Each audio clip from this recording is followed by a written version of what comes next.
Então, o que eu queria que a gente começasse a falar agora? Pessoal, vocês acham que toda ansiedade é uma doença? Tudo que a gente sente de ansiedade? Não. Então, eu estava até conversando com a Ali, que eu tenho um psiquiatra cristão que eu amo ele, que é o Ismael Sobrinho, que o Insta dele, ele fala bastante assim com a visão cristã, mas com a visão da psiquiatria, né, da ciência. Então, que tem 3 tipos de ansiedade. Tem uma que é a normal, é a ansiedade que nos mantém vivos. Então, sabe aquele frio na barriga? Amanhã eu vou viajar, daí eu estou ansiosa pela viagem, me dá um frio na barriga, é uma coisa boa, é uma coisa gostosa. Às vezes até você não dorme muito bem, mas com uma expectativa. Ou uma ansiedade de sobrevivência, tipo, estou mediante um perigo, eu preciso ligar meu alerta para sobreviver. Então, isso é normal, todos nós temos que sentir isso, tá? Segundo, existe uma ansiedade que é uma doença. Então, esse formulário que vocês preencheram, vocês vão ver, quando assim, você está tendo muito... Eu vou deixar ele falar, na verdade. A gente já vai falar sobre isso, sobre alguns sintomas físicos. E o terceiro, a gente também vai falar sobre isso, é a ansiedade que é pecado. Tem algumas ansiedades que são pecado, porque elas mostram que a gente não tem confiança no nosso Deus. Então, por exemplo, quantos de vocês já ficaram ansiosos sobre se vão conseguir casar ou não? Isso aí. Eu sei, eu já fui um de vocês. Eu tinha muito medo. Mas o que a gente faz com isso? A gente fica... A gente vai ficar pensando e deixando isso consumir a nossa mente, consumir nossas ideias, nosso juízo. A gente vai ficar assim, deixar isso ser um pecado, ou a gente vai treinar e vai entregar isso para Deus. Então, isso são diferenças, são coisas diferentes. Ou às vezes a gente tem algum medo, o que vai acontecer no futuro, o que vai acontecer amanhã, meu Deus, e se voltar a pandemia, meu Deus, e se voltar isso, se aquilo. Isso tudo são coisas que a gente tem como e deve submeter a Deus, né? Então, o que a Bíblia diz sobre isso? O que a Bíblia diz sobre a ansiedade? A Bíblia diz que a gente não tem o poder de nos dar um dia de vida a mais, a gente não consegue fazer isso, a gente não sabe o dia da manhã, então a Bíblia nos instrui a constantemente entregar as nossas preocupações a Deus. Então eu vou ler com vocês só alguns versículos que são muito importantes, porque isso é um treino que todos nós precisamos fazer. Não é exclusividade de um ou outro, e não é exclusividade da geração de vocês. Isso aqui já está aqui há muitos milhares de anos, porque o ser humano, ele tem dificuldade em entregar para o Senhor, ele quer fazer tudo do jeito dele. Então, lá em Filipenses 4:6 diz assim: não vivam preocupados com coisa alguma. Em vez disso, orem a Deus, pedindo aquilo de que precisam e agradecendo-lhe por tudo que Ele já fez. Então, vocês experimentarão a paz de Deus, que excede todo o entendimento e que guardará seu coração e sua mente em Cristo Jesus. Então, o Senhor nos instrui a orar e entregar a Deus, agradecer, porque Ele é um Deus soberano, poderoso, maravilhoso, que cuida da gente e que a gente não precisa viver preocupado, porque Ele tem cuidado de nós. E isso fará com que a gente experimente uma paz sobre os nossos sentimentos, sobre os nossos sentidos. E isso é um exercício. Então, às vezes, a gente entrega para Deus, de repente a ansiedade volta correndo e agarra na gente. Daí a gente entrega de novo, dela vem correndo e agarra de novo. Então, isso é constante.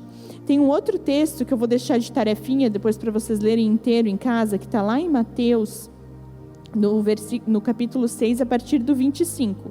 E eles falam, a gente não tem que viver preocupado com a nossa vida, se a gente vai ter dinheiro suficiente para comer, para beber, para vestir. Por quê? Porque o Senhor cuida da gente. O Senhor dá roupa para vestir os lírios do campo, que são flores lindas, cheirosas, maravilhosas. Muito mais Ele vai cuidar do que a gente vai vestir. O Senhor dá alimento para os pássaros, muito mais Ele vai nos dar alimento para nós nos alimentarmos. Então, a gente não deve deixar com que isso fique perturbando a nossa cabeça, porque Ele cuida da gente. Amém? E diz, busque em primeiro lugar o reino de Deus e a sua justiça, e todas essas coisas lhes serão dadas. Então, existe sim a ansiedade que é pecado, e essa ansiedade é como, tem um autor que diz que é como se fosse uma cadeira de balanço, que te mantém ocupado, mas não te leva a lugar nenhum. Então, você fica pensando, planejando, matutando, fazendo isso, fazendo aquilo, mas você não vai a lugar nenhum. Porque ela simplesmente não tem o poder de te levar a algo, só de te deixar estressado. E essa ansiedade nós precisamos entregar a Deus. Mas existe uma ansiedade que é uma doença, e isso é diferente. Daí eu quero que a Ali conte para a gente como é que são os sintomas dessa doença, que se chama transtorno de ansiedade generalizada. Então, pessoal, a ansiedade, ela vai nos gerar alguns sintomas que são físicos, porque como a Gabi falou, existe aquela ansiedade que é saudável, que é uma ansiedade que vai me proteger, de certa forma, de algumas situações, né? Porque o nosso cérebro tem um pedacinho dele que responde às ameaças, e isso a gente chama, a sensação é a ansiedade, e que é saudável, né? E quando não é saudável, a gente tem uma visão de que aquilo vai acontecer sem um perigo iminente. Então, eu sinto medo, eu sinto algumas coisas no corpo físicas, né? E aí podem ser palpitações no coração, tremores, náuseas. E eu estou falando alguns sintomas físicos, mas não tem que estar todos associados, né? Às vezes a gente fala assim, 5 sintomas por mais de 2 semanas é caracterizado como um transtorno, mas tem que ter uma regularidade, né? Eu tenho que ter aqueles sintomas por um período de pelo menos 2 semanas para ser classificado como ansiedade. Às vezes a gente tem palpitação, mas não quer dizer que eu estou com ansiedade, né? E aí tem que ter mais fatores, pelo menos 5 desses que eu vou falar para vocês agora, que é palpitação, tremores, náuseas, falta de paciência, que eu sei que a maioria de nós tem, falta de concentração, memória de curto prazo, que a gente esquece as coisas com muita facilidade, né? Baixa produtividade na escola, no trabalho, nas coisas que a gente tem que fazer, insônia, e podem acontecer, eu anotei aqui, agora não consigo ler o que eu anotei, gente, mas tudo bem. Mas tem que estar tudo isso associado, tá? Então, eu tenho lá 5 dessas características, eu tenho frequentemente. Aí a gente tem que avaliar se você está tendo isso por mais de 2 semanas, aí a gente vai classificar como um transtorno de ansiedade. Claro que, assim, vocês preencheram esses formulários e só o formulário não está dizendo. A gente fala assim, é uma métrica que pode ser que você tenha algo, mas não se classifiquem já, tá, gente? Não saia aqui dizendo, eu tive uma pontuação, sei lá, 25, eu tenho depressão. Não. Você só vai estar diagnosticado quando você passar por profissionais que são habilitados para te dar esse diagnóstico. Então, é só um parâmetro para você ficar atento e falar com o pai, com a mãe, ou com algum responsável. Olha, eu fiz um teste lá e deu isso aqui. Será que a gente pode ir em algum profissional, ou num psiquiatra, psicólogo, no pediatra, para que ele possa avaliar melhor se eu tenho isso ou não para me ajudar? Né, nesse sentido. Posso falar da depressão também? E os sintomas da depressão, principalmente em adolescentes, na fase que vocês estão, né? O isolamento social. E não é só troca de grupos, né? Mas é o isolamento mesmo, não querer mais sair de casa, querer só ficar em casa, querer só ficar jogando, não falar com mais ninguém, né? Enfim, faltas na escola e baixo rendimento escolar, isso até é uma atenção para os pais, né? Quando a gente percebe que os filhos estão tendo esse comportamento. Explosões de raiva, choro e tristeza com frequência. Hostilidade e irritabilidade. Muitas vezes no adulto vai ser a queda uma tristeza muito grande, e no adolescente ela pode ser transferida como uma irritabilidade, ele fica mais nervoso, né? Em vez de ficar triste, ele fica nervoso, fica irritado. O abuso de álcool e drogas, que às vezes nessa faixa etária já começa a querer consumir álcool e drogas, né? O que não é saudável. Comportamentos imprudentes, não consegue medir. Lembra que eu falei para vocês do carro potente, né? Então, vocês são carros potentes, mas que a gente não tem alguns freios em alguns sentidos. E aí, a imprudência pode me causar algumas consequências muito graves, porque eu não consigo avaliar o risco do meu comportamento. E lembrar que o cérebro está em constante mudança hormonal. Então, por isso que acontece, tá, gente? Beleza. Pedro, pode passar? Não, só deixa aí, ó. Então, vamos ler essa estatística. Depressão e ansiedade. 1 em cada 4 adolescentes terão episódios depressivos. E 1 em cada 5 adolescentes terão episódios de ansiedade. É um pouco assustador, né? Então, vamos lá. A gente precisa estar nessa estatística? Passa aí, Pedro. Então, o que a gente quer falar com vocês, pessoal? Cada um de nós temos um papel importante em cuidar da nossa saúde mental. Então, assim como a gente cuida do nosso corpo, a gente come, a gente se veste, a gente toma banho, nós precisamos entender que nós precisamos, como se fosse uma plantinha, regar a nossa saúde mental. Por quê? Porque eu não quero que vocês tenham ansiedade, depressão, e eu também não quero ter. Então, qual é o meu papel nisso? Vocês têm um papel nisso, e eu quero que a gente seja conscientizado disso hoje. Eu posso fazer coisas para prevenir uma doença mental na minha vida. Então, o que a gente pode fazer? Pode passar, Pedro? Pode passar mais um? Então, o que a gente já falou, sono. A gente tem que dormir bem. Né? A gente dormindo mal ou com uma má qualidade de sono, indo dormir muito tarde, acordando muito tarde, tudo isso vai afetar nossas funções do nosso corpo. Segundo, a gente já falou, cuidar com o que a gente está vendo, o que a gente está ouvindo, tanto em quantidade, né? Então, em limitar a quantidade de horas que a gente fica realmente em mídia digital, mas também o que a gente está vendo. Eu, de vez em quando, pessoal, excluo o Instagram, não fecho a minha conta, mas vou excluir o aplicativo porque eu começo a ficar ansiosa, começo a olhar as coisas e ficar, que me incomoda, eu disse, não, exclui, uma semana depois eu volto. Por quê? Porque eu não vou deixar que o Instagram ou alguma outra rede social roube o meu juízo, né? Eu que controlo, não é ele que me controla.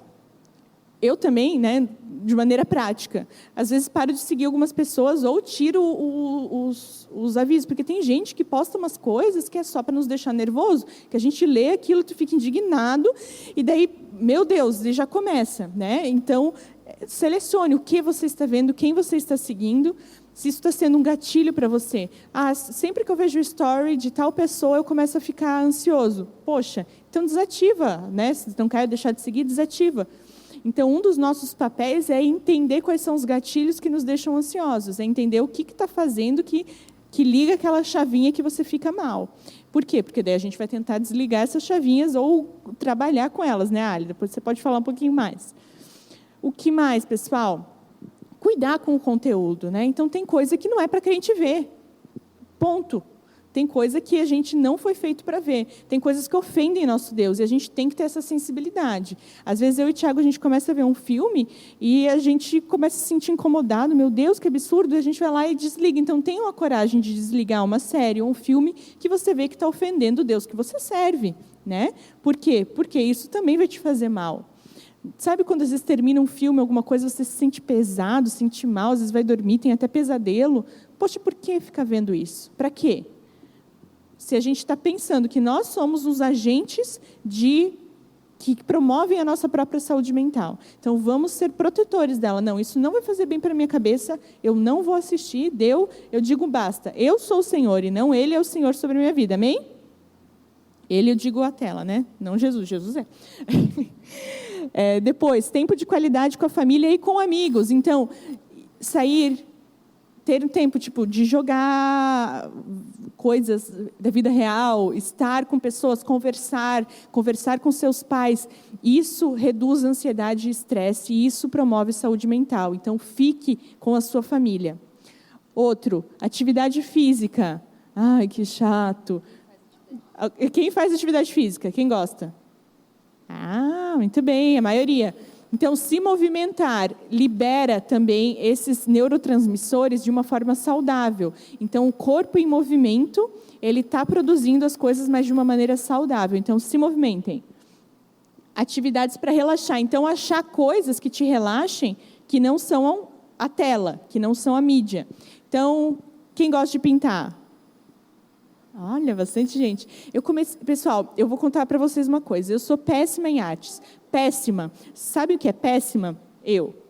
Mas essa semana eu quis comprar uma tinta para relaxar. Daí eu fui pintar a minha primeira tela, num papel. Ficou horrível, ficou medonho. Eu me diverti tanto porque eu dei tanta risada do que eu produzi, que isso foi relaxante, mas... Então, façam coisas que vão fazer, bem para você, que vão ser atividades que vão te relaxar. Não preocupado com a performance, o que alguém vai pensar, só para relaxar mesmo. Não. Isso, nem mostro para ninguém. Eu mostrei, o Tiago viu, ele riu da minha cara também. Né? Então, case com uma pessoa que ria da sua cara também e ria junto. Ou outra coisa, sei lá, para relaxar, não sei... A gente, né, no mundo, eles falam muito de meditação, mas o que é a meditação do mundo? É esvaziar a mente, né? Eles ficam lá, assim, parados, não pensando em nada. O que nós, cristãos, fazemos? Nós meditamos na palavra. Então, a gente para, desliga tudo que está acontecendo, a gente lê a Bíblia e pensa, o que isso quer dizer? Deus, o que o Senhor quer falar comigo? E fica, e dá tempo ao tempo. Né? Às vezes, a gente não...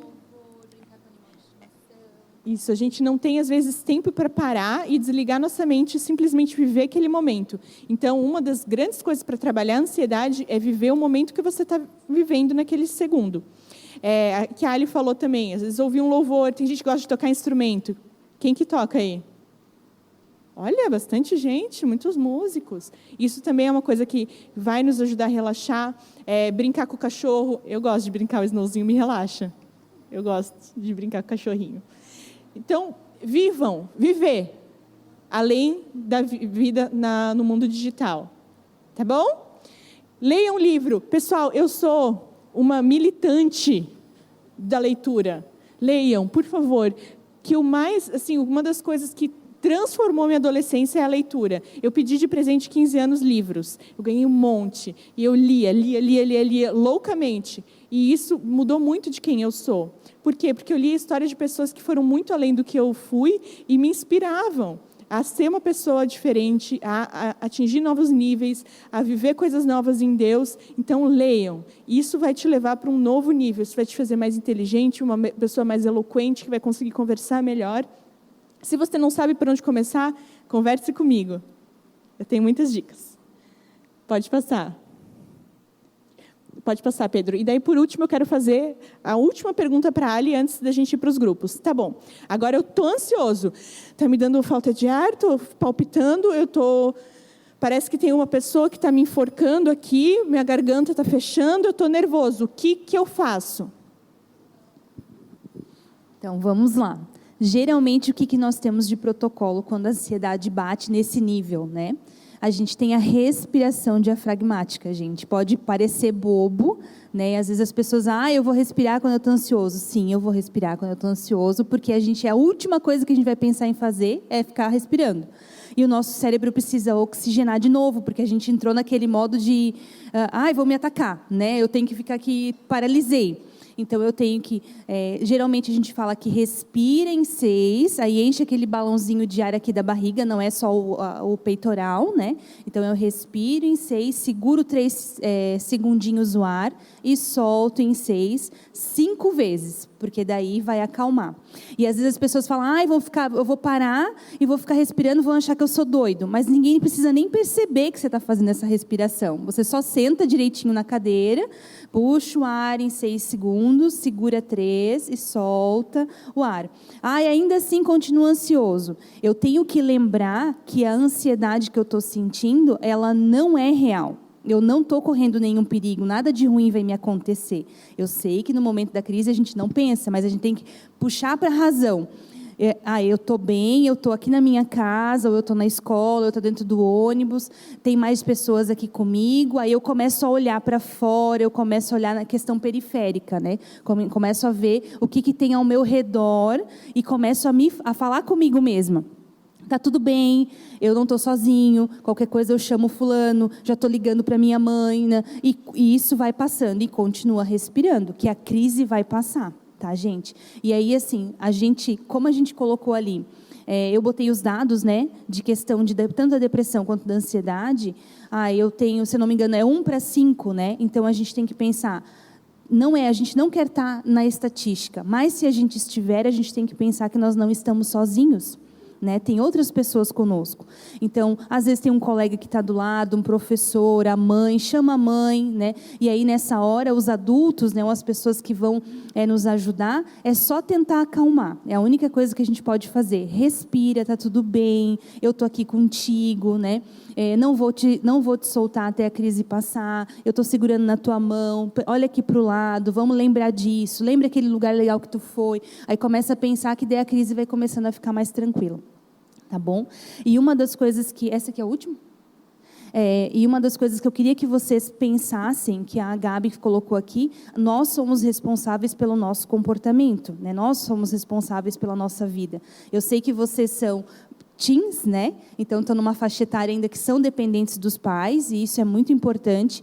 E, gente, assim, ó, o mundo às vezes fala pra gente que os pais são caretas, que são chatos, não sei o quê, mas são as pessoas que mais amam a gente. Independente de eles sabem muito, ou tem muito estudo ou pouco estudo, são as pessoas que vão estar sempre com vocês. Então, tenham eles como seus melhores amigos, e qualquer dificuldade, qualquer problema, fale para o pai de vocês. Olha, eu tenho medo disso, eu estou com receio daquilo, porque os pais vão ouvir. Né, eles estão ali para tentar auxiliar. E às vezes, assim, pela correria do dia a dia, os pais também têm que trabalhar, manter aquela rotina toda, eles não percebem o que está acontecendo com vocês. Então, falem, porque são as pessoas que estão mais próximas de vocês, até para poder auxiliar vocês. Às vezes a mãe não vai saber auxiliar, mas ela vai dizer, olha, eu vou procurar ajuda para ti, vou com você no médico, mas às vezes eles não vão perceber, porque você continua com um comportamento normal dentro de casa, mas está sofrendo de alguma forma. E a gente não consegue ver o que se passa dentro de vocês, só quando vocês externalizam. Eu sempre falo para os pacientes que vão lá no consultório, olha, nós vamos trabalhar em conjunto, né? Eu estou numa montanha e você está na outra. Então, da minha montanha, eu consigo ver se você está no topo, se você está no meio, se você está em cima. E eu consigo ver se você está chorando, se você está sinalizando, se você está me abanando. Mas eu não consigo saber o que realmente se passa dentro de você. Se você não me falar, eu não vou conseguir ajudar. E da mesma forma, as pessoas que estão ao nosso redor.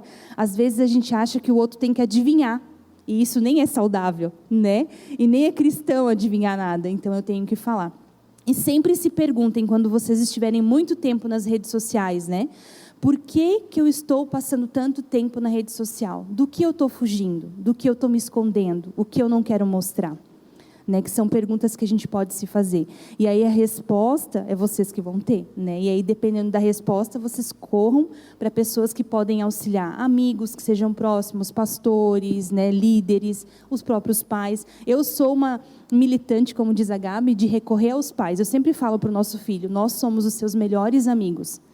Você nunca vai nos decepcionar, pode falar o que você quiser. Às vezes a gente vai ficar triste com alguma atitude, com algum comportamento, mas a gente vai continuar amando você. Independente disso, a gente vai tentar te ajudar, né? Pode ser que realmente, em alguns momentos, a gente não fique tão feliz, né? Como acontece. Mas a gente vai estar ali para o que precisar. Então, contem com a família de vocês, tá bom?